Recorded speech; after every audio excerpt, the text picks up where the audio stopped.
Thank you, Rajab Juma, for that report. And on to regional strides. The push to build a stronger and more integrated East African economy is gaining fresh momentum. At a gathering of industry leaders and experts in Kampala, Uganda, the focus shifted from individual countries pursuing growth alone to a collective regional strategy. The message was clear. If East Africa is to overcome poverty and unlock its full economic potential, member states must work together to maximize the value of regional industries and strengthen cooperation across the bloc. Edna Nerea now reports.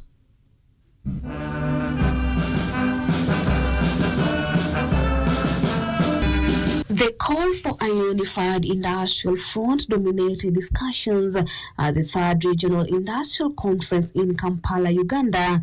Delegates emphasized that the East African community, with a population exceeding 300 million, possesses the raw materials and workforce necessary for significant growth. However, the consensus was clear that potential remains untapped.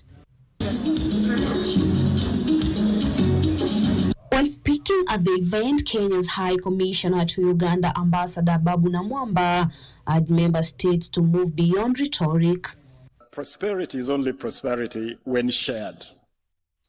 There can be no prosperity when you're ring fencing your prosperity, if you're the only lord in the village, or your only country within the 8-member bloc of the EAC that imagines you're prospering ahead and away from everybody else. That is not prosperity.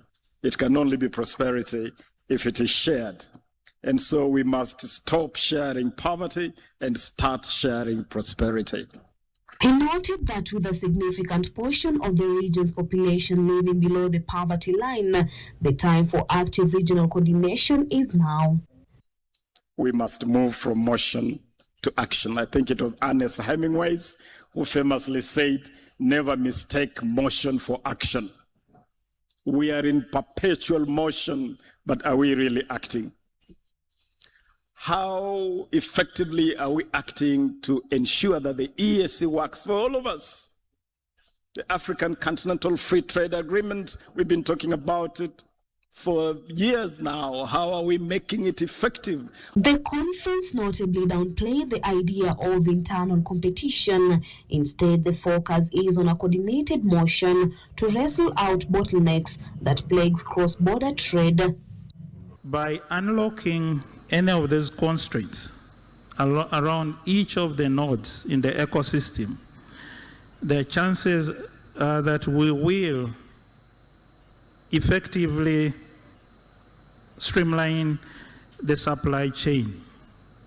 So regional value chains involve production, processing, and distribution of goods and services across sectors. The sentiment among the 8 member states aligned on the idea that progress should be measured not by racing against each other, but with moving together to leave poverty behind through a collective economic approach. So the petrochemical industry remains fundamental for refining.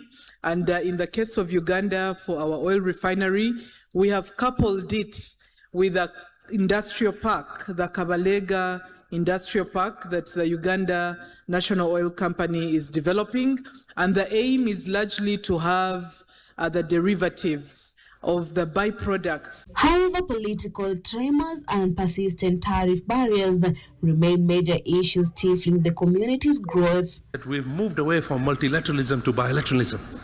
We all heard about the Trump tariffs and how much disruption it did to trade globally. And that's when I realized that, you know what, globalization has peaked, and the next mantra is going to be regionalization. And that's why I'm very happy to be here today, because this entire conference.